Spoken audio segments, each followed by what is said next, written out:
Good afternoon, guys. Another Sunday long run. Every Sunday, every afternoon, because we will not wake up early. As long as I'm waking up at 4 a.m. every single day of the week, we're just going to do whenever we want, whenever we feel like on the weekend. And today, we're starting at 2 p.m. and we're getting dialed in, okay? So I'm going to go, 18 miles, right? We're going to start with a 3-mile warm-up. Then we'll go into the hills that we talked about, right? 4 by 3 minutes, and then 1-to-1 recovery, so jog back down, and then we'll go into 4 by 1 minute, 1-to-1 recovery, so just jog back down, and then we'll do it again for 4 by 30 seconds, walk back down, jog back down. And so today, I wanted to go over a little bit about the fueling for rucking, right? We're getting serious. You ready? You ready for this? Yeah, we got a cooler for the car now. We got a cooler for the car. Okay, it's so I can plan what I eat while I'm rucking, while I'm training, and what I could eat afterwards, right? So I don't have to spend so much money.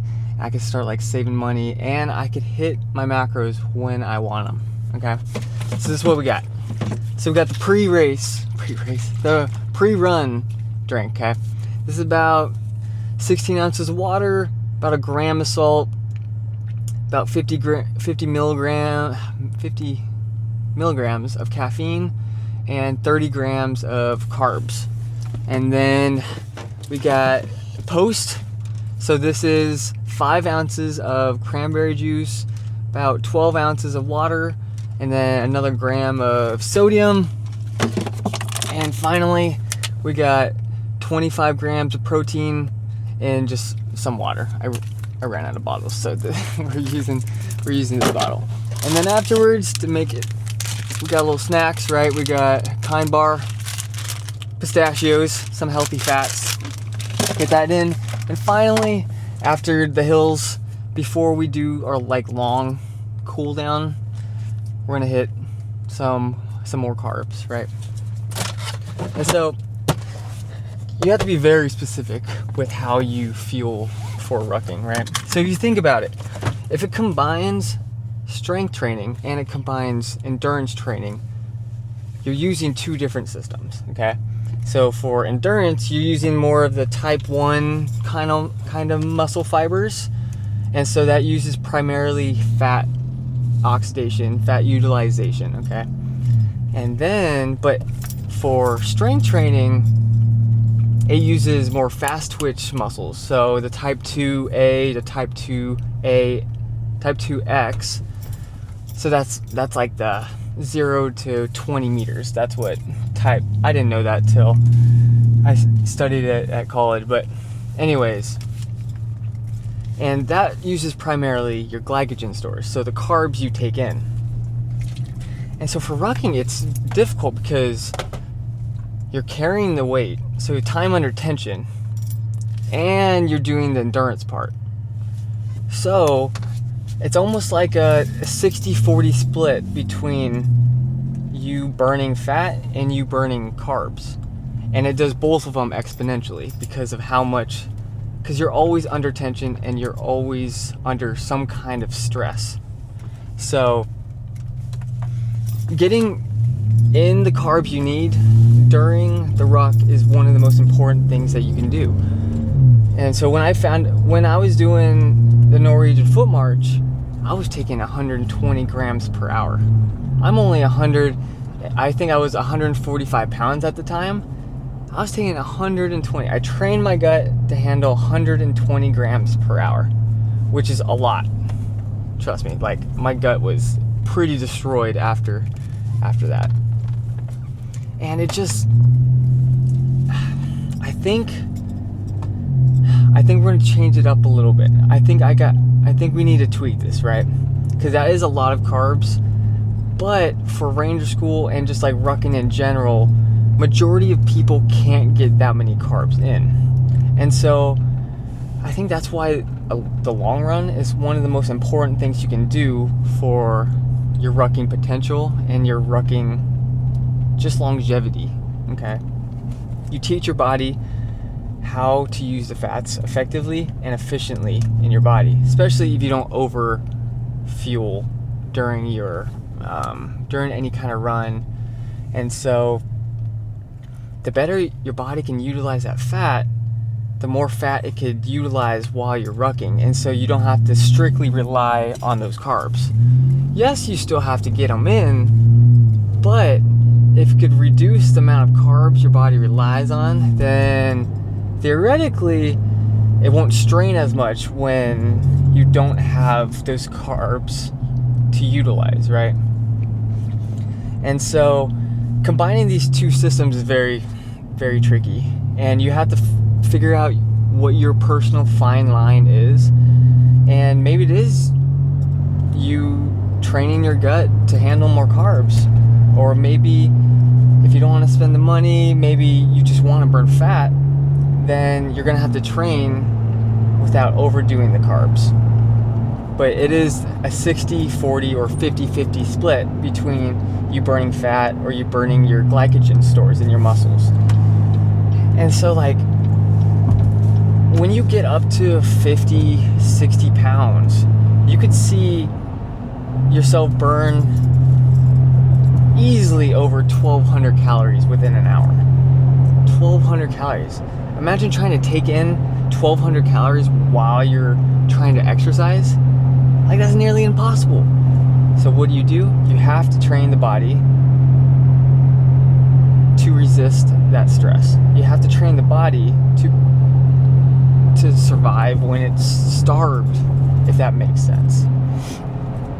And so today, that's exactly what we're doing, right? High mileage, medium amount of carbs, and pretty much getting that time under tension, getting the minutes on the feet, and that's priority today. So let's get into this.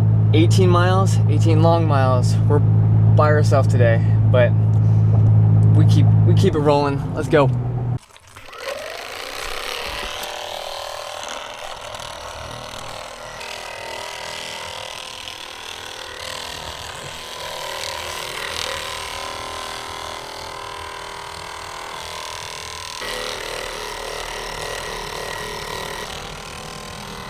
Oh boy.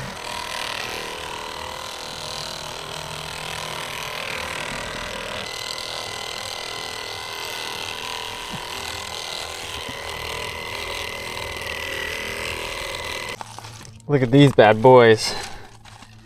Ooh. Treated myself today.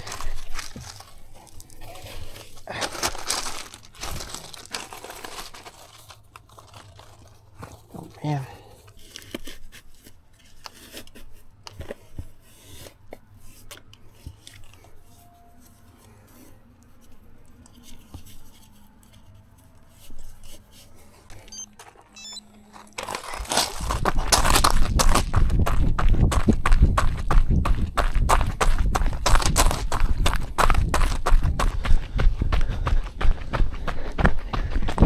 Yeah, look, we know our way around now.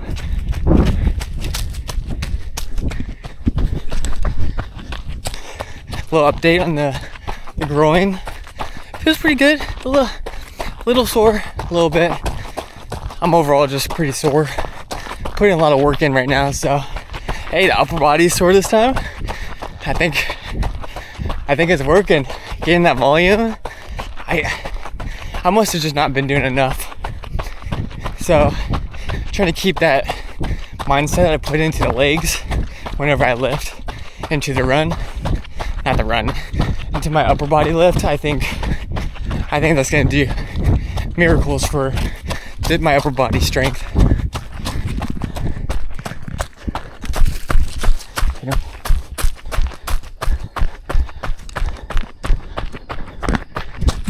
I think there's a race going on.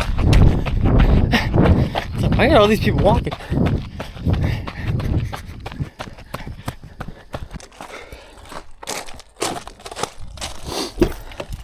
Whew. Cool down done. Let's go into my jug. Actually, no, not yet. Get a little sip.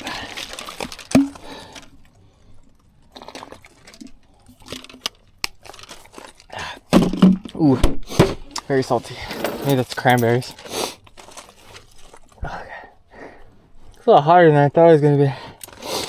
Okay.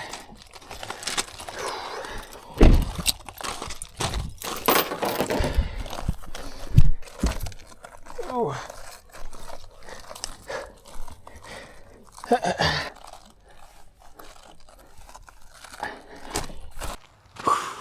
Oh boy, not excited for this. This is gonna be painful. One rep at a time. Come on. One rep at a time. Here we go.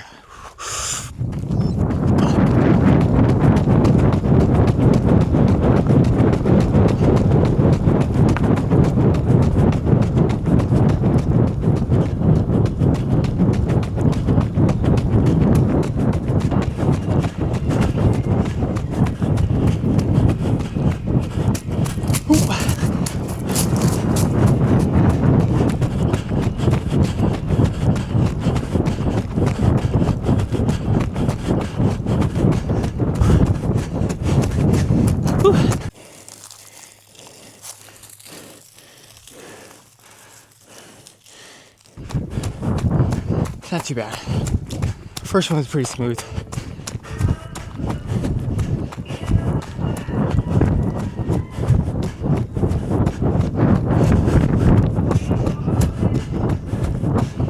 This almost took me out. Ooh. Number 2. Ooh. Turn. Ooh.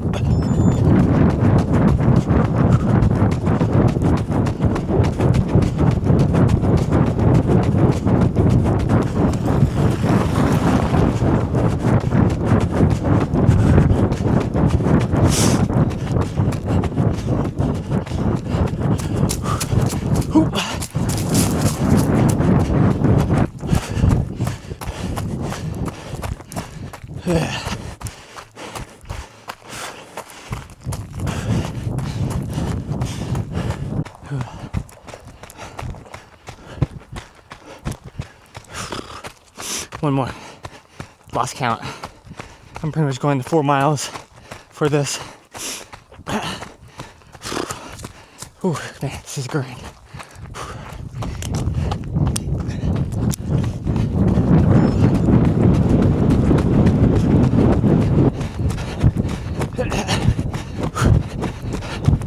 Come on.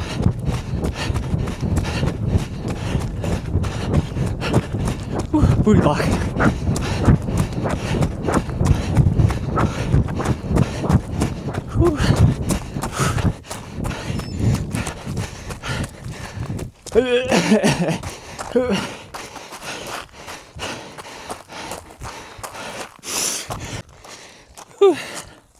Part 1 done. Part 1. We're about 7 miles in. Now refuel. 50 grams carbs. Some electrolytes. Actually might be a little bit more than 50 because of the cranberry juice. So we got this. And then the cranberry, right? Probably give myself 5-10 minutes. I'm pretty hard on those hills. So try to get back in that zone 2 and then we'll finish the last 11. Okay. I know what trails we're doing today. We gotta keep it simple because I'm fucking stupid.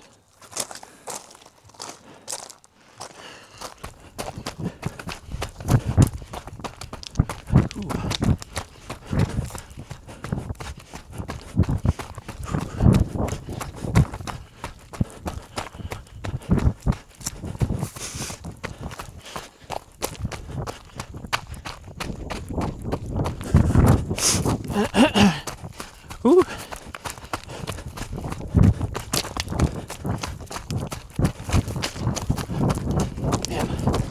Damn, it's rocky.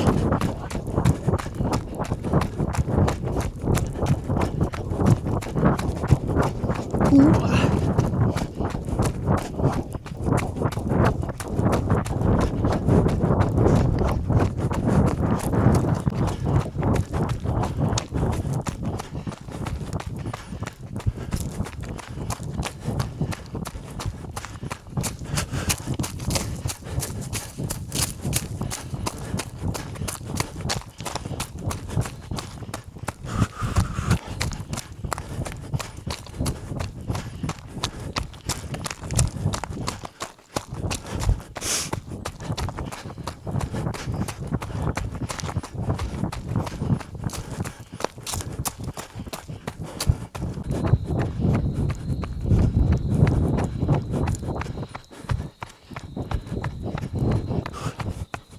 Oh man, this is a quiet run for me. I just wanted to put out that this kind of workout, highly do not recommend. Only for, not like tooting my own horn, but like for more moderate or like extremely experienced runners, right? You know your boundaries, you know what you're capable of, right? This is one of those workouts hey, how you doing? You have to weigh the risk reward, right? Giant stimulus, massive. Too much? I don't know. We'll see in a couple days, but it never hurts to experiment, right? What are you so afraid of? Why aren't you risking it, right? Why aren't you pushing the boundaries? See what you're capable of, right? Smartly. In no means am I telling you, go run 20 miles next Sunday. Hey, but maybe if you're used to doing like 10 miles a week, push the boundary. Maybe you do a nice 7 miles. Keep pushing. Keep moving. You'll know if it's too much, trust me. Whether it's your motivation, discipline. If you love the process, there's no end to it, right? The process is the gift.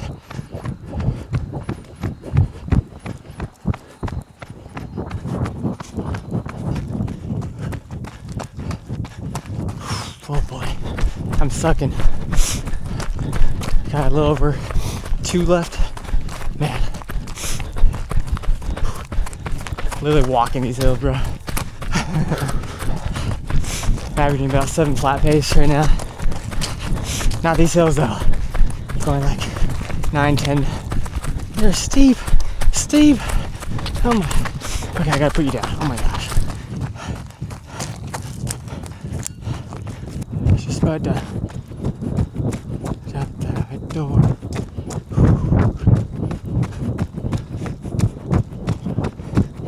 Oh my god. Whew. 2 hours, 2 minutes. Man.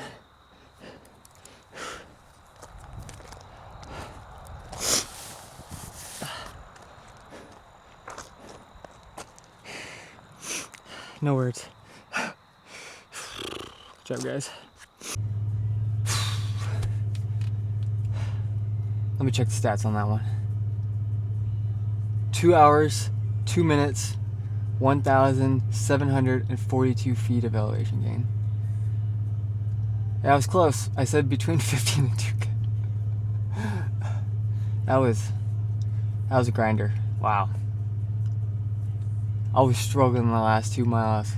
I lit like, no shit, I think I power hiked the last steep hill. Like on the last mile, I'm pretty sure I was power hiking. That's how slow I was going. I was sucking air. Hey, this is why we brought the goods. Got the protein in.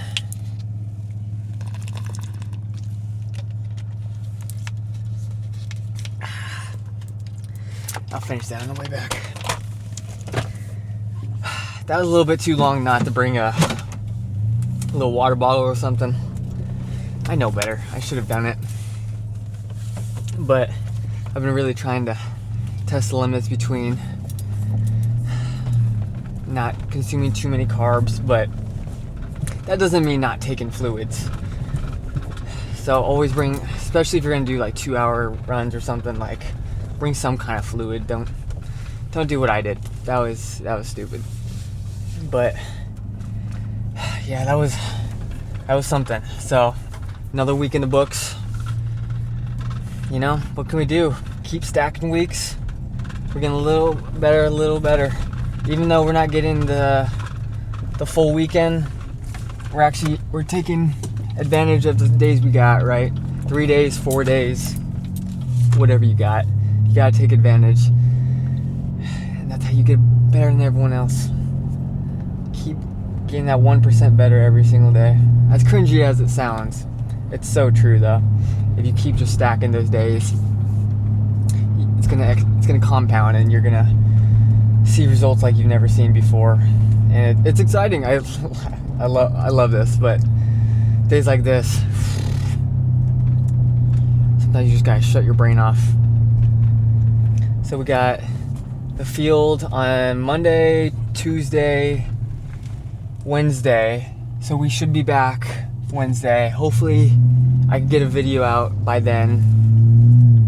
Obviously it's probably gonna be upper body again, rucking focused, strengthening that posterior chain. Just getting jacked as fuck, right? So yeah, I'll keep you guys updated on what we do this week. I think we're doing some kit runs, so kill those, knock those out of the park. I'll keep you guys updated. I'll see you middle of next week. Let's do it. Bet on yourself.